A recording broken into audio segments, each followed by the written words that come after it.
Welcome to அம்சாஸ் kitchen. வணக்கம். ஒரு இன்ட்ரெஸ்டிங்கான வீடியோ தான் பார்க்க போறீங்க.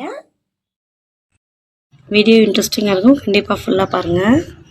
காலையில் சில்லுன்னு மிளகு தக்காளி கீரை வந்துச்சுங்க. அதை பார்த்துட்டு என்னுடைய டே ஸ்டார்ட் பண்ணேன்.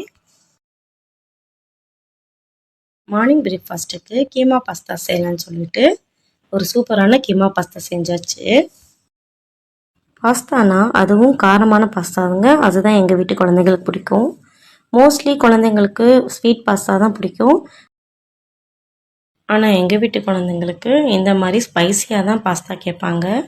ஸோ கீமாலாம் போட்டு தேங்காய்லாம் அரைச்சி ஊற்றி சூப்பரான ஸ்பைசி கீமா பாஸ்தா செஞ்சாச்சு.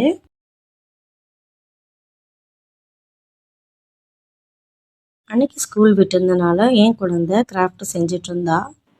அவளுக்கு இந்த மாதிரி கிராஃப்ட் செய்கிறதுல ரொம்ப ஆர்வம். இட்லி மாவு தீர்ந்து போனதுனால இட்லிக்கு ஆக்கலான்னு சொல்லிட்டு இட்லிக்கு போட்டிருந்தேன். இட்லிக்கு ரேஷியோ தான் ரொம்ப முக்கியம். கரெக்டான அளவு ரேஷியோவில் போட்டிங்கன்னா இட்லி பஞ்சு மாதிரி வரும். நான் எப்போதுமே இட்லிக்கு உளுந்து தனியாக அரிசி தனியாக தான் ஆட்டுவேன். அந்த மாதிரி ஆட்டி வச்சுட்டேன்.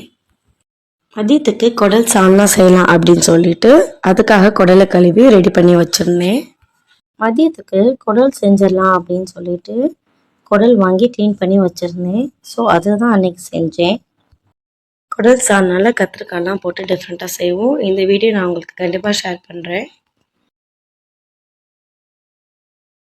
ரைஸு, மீன் குழம்பு, மீன் பொரிச்சு, அதோட நம்ம செஞ்ச குடல் கிரேவி அதையும் வச்சு மத்தியானம் வேலையை முடிச்சாச்சு. லீவ்னால ஈவினிங் எங்கேயாவது வெளியே போகலான்னு என் பொண்ணு சொல்லிகிட்டே இருந்தா.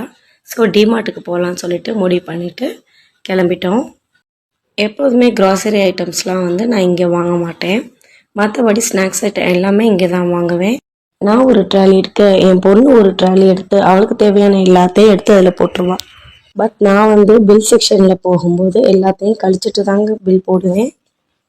வீட்டுக்கு நம்ம எடுத்த பொருளெல்லாம் இல்லைன்னு எப்படியும் கண்டிப்பாக சண்டை போடுவாள்.